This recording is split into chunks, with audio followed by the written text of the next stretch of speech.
Hey guys, Soldier 5 here with episode number 13 of the Crystal Palace Crewman. This is the final episode of season number 1. We're on the push for the Conference League football.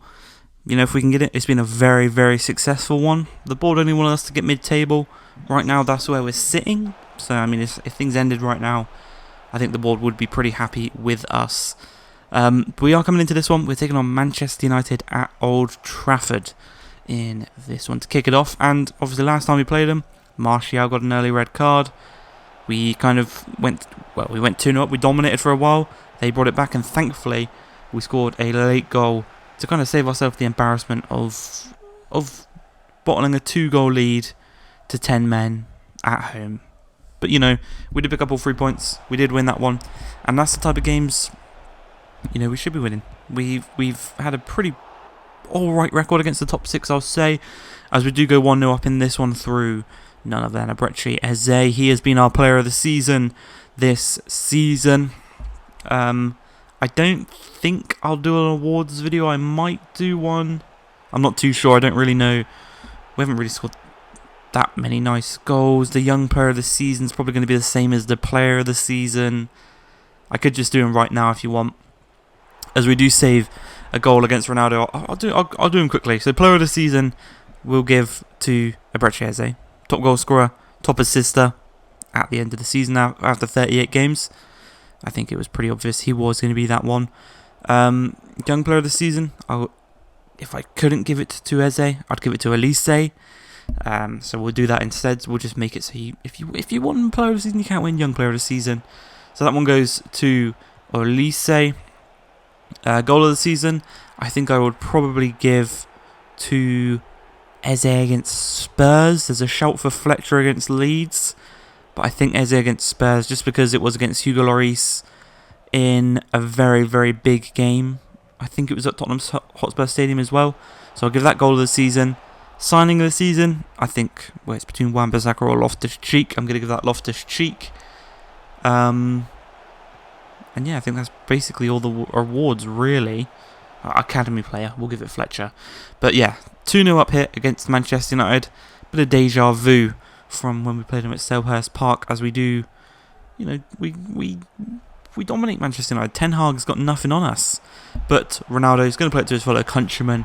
20 minutes remaining, a bit of pressure on us. I think Bruno was the one that made it 2-1 at Selhurst Park as well. Thankfully, I don't think Jadon Sancho is on the pitch to get him back on level terms. So we should be able to see this one out against United. But we have been phenomenal this season. I'll say it now. Obviously, the end of last episode, you might have missed it. We lost to Brighton, we lost to Leeds back-to-back. 2 pretty embarrassing results. And I think that might just make us miss out on where we want to be this season, that being Conference League. We did beat United, so I mean, we're winning the games we probably shouldn't win, we're losing the games we probably should win. As we come into this one against Brentford, Brentford are in the relegation zone. They got officially relegated quite a few game weeks ago, and actually the champions of the league, the winners of the league, and all 3 teams that got relegated, that's already all confirmed. That got confirmed a couple of weeks ago. So we'll see that after this game, who is where and what they have won or what they have done. But yeah, I think overall this season we have played pretty well. We've played nice football. We've conceded a lot. I think still we are second for most conceded goals in the league, behind Brentford. But I also think we're third in most goals scored, so that obviously puts us in a direction for next summer, where to sign some players, who to buy, what to do. I've already discussed some plans. I've already said it's official that we're going to look to move on Wilf Zaha. Injury prone, it seems to be. He's missed 6 months of football this year. So if we can move him on for, like I said, about 30 million plus, that would be nice. Other than that, yeah, I think we need a goalkeeper. I think maybe some backup centre-backs, because I think Richards and Guehi, actually as a centre-back partnership, have been better than Anderson and Guehi or Anderson and Richards. So that's all good. Wan-Bissaka's the highest rated player in the team. He's not going to get replaced, so we'll just get backup left backs and right backs. And then maybe a CDM. Maybe just a high rated CDM that can just sit there and maybe do Riedewald's job just a slightly bit better than him because he has a higher rating. But I mean, I've got no real reason to sell on Riedewald because he has been so good this season.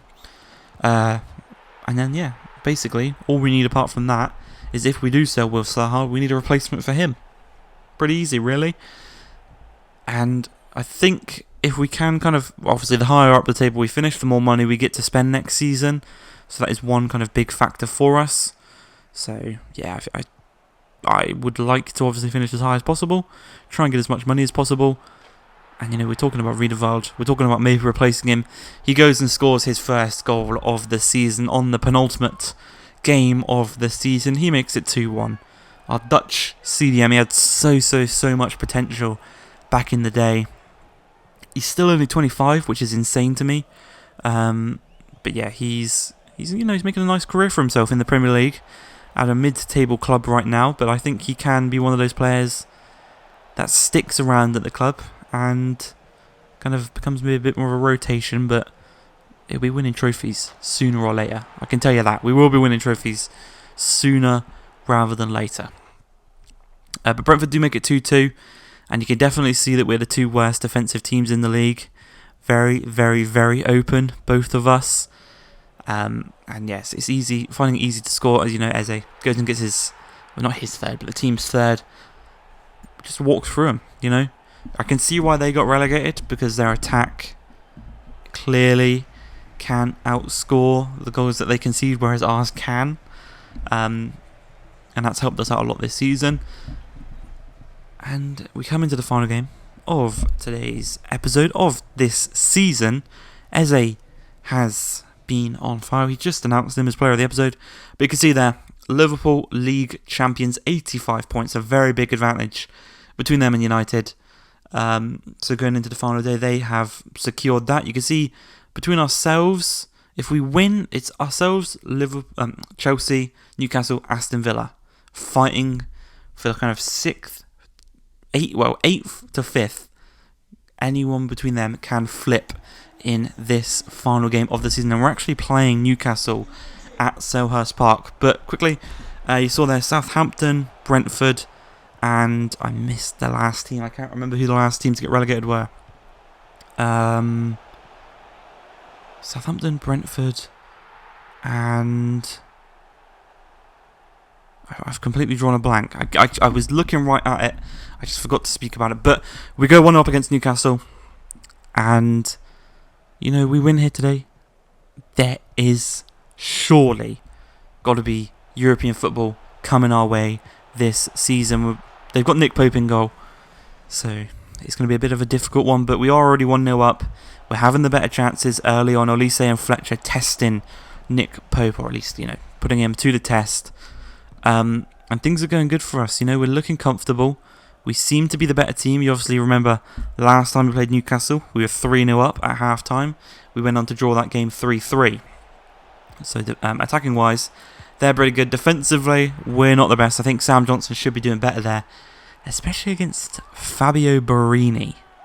You know, the Italian, used to play for Sunderland, used to play for AC Milan. He's crap. You know, I think Sam Johnson should probably be doing better than that against him. But 1-1 is the scoreline. Once again, the attack are going to have to make up for the terrible defensive efforts of our goalkeeper. And maybe the bit of the wide open gap that the centre-backs do leave. But that can be adjusted with tactics. Goalkeeping, that can't be adjusted with tactics. As Olise takes in the ball on his stride, he makes it 2-1. 38 minutes into this one. Back in front. It's the combination of Eze and Olise once again this season. And obviously if we can sell Zaha next summer, obviously I mean we know he slots in perfectly into this front three, but if we can sell him and maybe reinvest some of that money on another young striker to join them, because I think Olise is 21, Eze I think is 22. So I mean if we can get another young striker to join that front three, we'll be set for the years to come. But straight from kickoff, it's Fabio Borini again, scoring against us.